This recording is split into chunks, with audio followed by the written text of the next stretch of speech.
राम नाम कड़वा लगे ये मीठे लगे दामे, दुविधा में दोनों गए भाई माया मिली नारा में।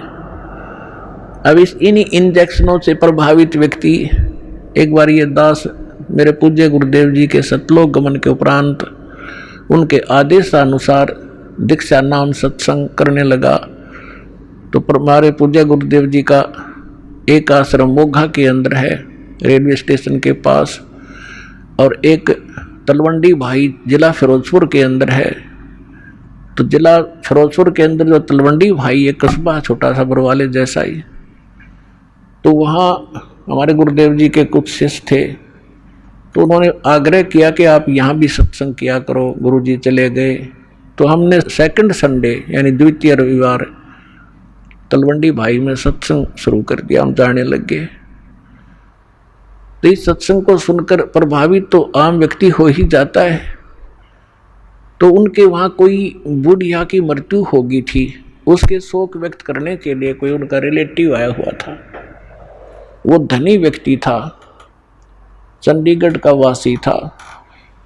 तो उन्होंने उससे कहा कि शुक्रवार को आया था, वो शनिवार को जाना चाहा था शाम में 4 बजे से। उन्होंने कहा कि आप आज रुको, कल सत्संग होगा, आप सत्संग सुनकर जाना। तो वो कहने लगा मैं सत्संग बहुत सुनता हूँ, मैंने सब सुन रखे, मुझे काम जरूरी है, जाना पड़ेगा। तो उन्होंने भक्तों ने यह भी कहा कि सत्संग आपने जरूर सुने होंगे, लेकिन ये सत्संग कुछ उनसे भिन्न है, आप सुनो, हमारी प्रार्थना स्वीकार करो। वो कहने लगा नहीं नहीं, मेरा एक बहुत कंपलसरी काम है, एक कोई पार्टी आवेगी, उसके साथ मेरा एक एग्रीमेंट होना है कोई कार्य का, और उसमें मुझे 5 लाख का बेनिफिट होगा। सन 1997 की बात है। उस समय के 5 लाख आज के तो मेरे ख्याल में 50 लाख होंगे। तो उन्होंने फिर प्रार्थना की कि कोई बात नहीं, कब आएंगे, किस टाइम आएंगे? कहना कल वो 1 बजे आएंगे। और मैंने उनके लिए सारी पार्टी का अरेंजमेंट करना है। तो उन्होंने फिर काफ़ी कहा, पर वो नहीं मानने वाला था, वो चला गया। अब वो वहाँ से 4 सदस्य थे घर में 4 पति पत्नी, एक लड़का एक लड़की, और मारुति कार ले रखी थी। चंडीगढ़ के पास आकर एक ट्रक खड़ा, थोड़ा सा अंधेरा हो गया, आगे एक ट्रक खड़ा था बजरी का भरा हुआ, उसके पिछले व्हील निकाल रखे थे चारों और जैक ला रखा था। अब उसने तो 5 लाख घूमे थे माइंड में, कुछ भी ना दिखा था, स्पीड पूरी कर रहा। वो ट्रक के नीचे घुस गई वह कार, वो जैक कट गया और लोडी ट्रक बजरी का भरा उनके ऊपर पड़ गया। चारों के चारों 8-10 स्पॉट मर गए। अब चाट ले उस 5 लाख के बेनिफिट ने, सिर पदर ले कोठी गई, और पता नहीं कहाँ भूत बने अंडेगा। तो पुण्यात्माओं, परमात्मा के इस ज्ञान को आधार बनाओ। ये बातें कहने सुनो की नहीं, ये कर पाड़ने की हैं। राम नाम कड़वा लगे ये मीठे लगे दामे, दुविधा में दोनों गए भाई माया मिली नारा में। हम ऐसे गंदे लोक में रह रहे हैं, चाहे यहाँ का प्रधानमंत्री बेशक आपने कितना ही अच्छा दिखाई देता हो, लेकिन उस जीव का कोई आधार नहीं है।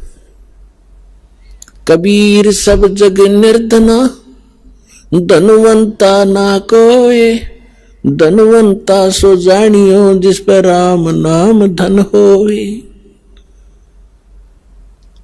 जो वर्तमान के अंदर सत साधना नहीं कर रहे हैं, चाहे वो कितने धनी हो, कितने उच्च पोस्ट प्राप्त है, उन जीवों का भविष्य नरक में है, बहुत बुरा होगा उनके साथ।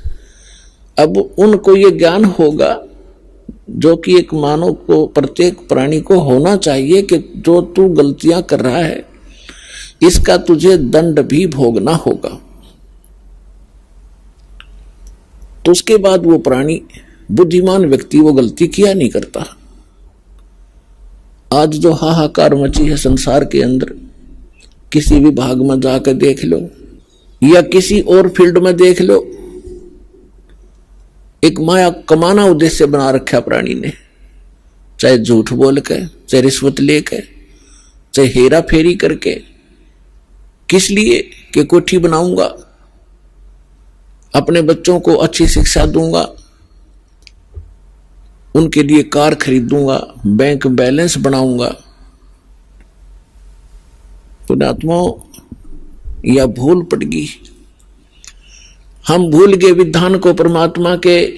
मासा घटे न तिल बधे, विदना लिखे जो लेखे, सच्चा सतगुरु मेट कर भाई ऊपर मारे मेख।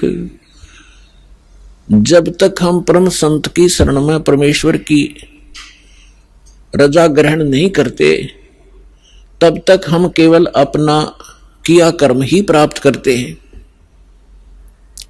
उसके अंदर एक नए पैसे का कोई भी परिवर्तन नहीं हो सकता। यदि कोई 2 नंबर का पैसा इकट्ठा करके धनी बनना चाहता है, पुण्यात्माओं, समय आने पर उसके लिए बहुत बुरी बनेगी।